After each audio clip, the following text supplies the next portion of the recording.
हरे कृष्णा, ओम नमः शिवाय। आप सभी को सोम प्रदोष व्रत की हार्दिक शुभकामनाएं। आज सोम प्रदोष व्रत पर संपूर्ण कथा और आरती मंचित और श्रद्धा भाव से इस कथा का जरूर पूरा श्रवण करें। आज सोम प्रदोष व्रत जे सोमवार के दिन पड़ने वाले वह सोम प्रदोष व्रत कहलाता है, जो सोमवार को भगवान शिव का दिन माना गया है। अतः जो इस दिन प्रदोष व्रत करने से महत्व अधिक और बढ़ जाती है, जो सोमवार की पड़ती है। मानता है कि श्रद्धा के अनुसार स्त्री एवं पुरुष दोनों यह व्रत करते हैं तो इस व्रत से कई दोष से मुक्ति मिलकर तथा संकटों का निवारण होता है। यह व्रत सप्ताही महत्व विशेष और बढ़ गया है, जो सोम प्रदोष व्रत है। कहा जाता है कि रविवार को पड़ने वाले प्रदोष व्रत से आयु वृद्धि तथा अच्छा स्वास्थ्य लाभ की प्राप्ति होती है। और सोमवार के दिन तिरोसी पड़ने पर किया जाने वाले प्रदोष व्रत आरोग्य का प्रदान किया जाता है और इंसान की सभी इच्छाओं को पूर्ति होती है।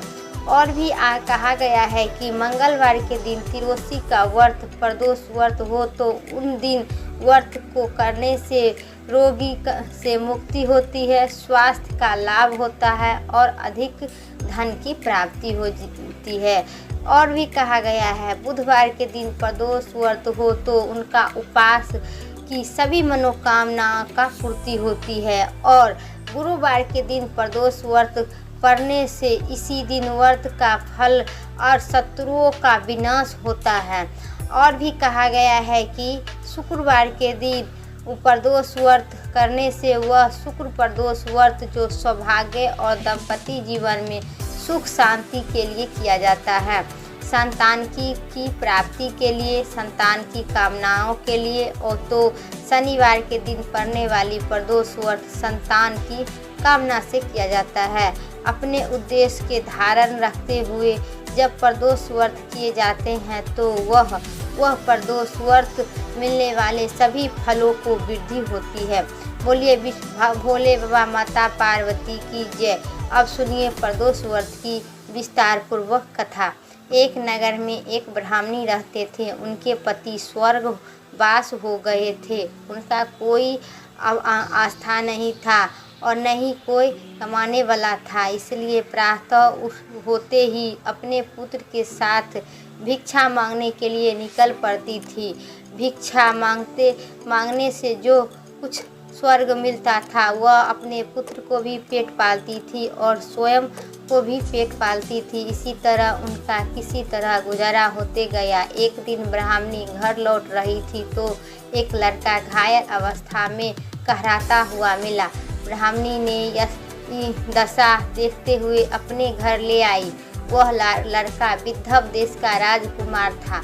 वह शत्रु सेना ने उसके राज्य पर आक्रमण कर लिया था, पिता को बंदी बना लिया था और राज्य पर राजा ने निर्भर करते हुए इसलिए वह मारा फिरा रहता था।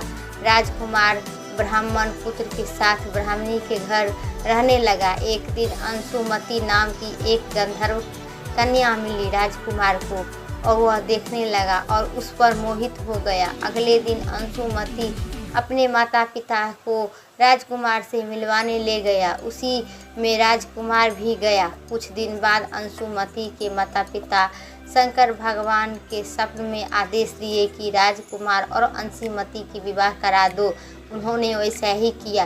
ब्राह्मणी प्रदोष व्रत करती थी। उनके व्रत के प्रभाव से गंधर्व राज की सेना सहित राजकुमार का विदर्भ देश की शत्रु खेहर कर हटा दिया। पिता के राज पुनः उसे प्राप्त हो गया। आनंद पूर्वक रहने लगा। राजकुमार ने अपने साथ ब्राह्मण पुत्र को अपना मंत्री बना लिया।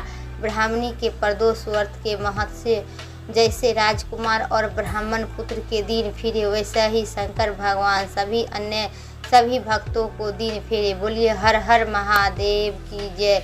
प्रदोष व्रत को रखने से दो गाय दान करने का फल की समान पुनः फल मिलती है। प्रदोष व्रत को लेकर पौराणिक कथा में दर्शाया गया है कि इसी दिन जब चारों ओर धार्मिक स्थिति होगी, अन्य और अनाचार होगी, एकांती होगी, मनुष्य स्वर्ग स्वप्न स्वभाव अधिक होगी, व्यक्ति का संकल्प करते साथ ही नीचे किए जाते हैं अधिक। उसी समय व्यक्ति तुलसी व्रत रखा शिव की आराधना करेगा, उस पर भगवान शिव की कृपा होगी। इस व्रत को रखने वाला व्यक्ति जन्म जन्मांतर तक ले फेरे से निकल जाएगी, मोक्ष की मार्ग पर आगे बढ़ेगा। उस उत्तम व्रत को सभी मनुष्य करेंगे, सभी को कृपा की प्राप्ति होगी। बोलिए हर हर महादेव, भोले बाबा माता पार्वती की जय।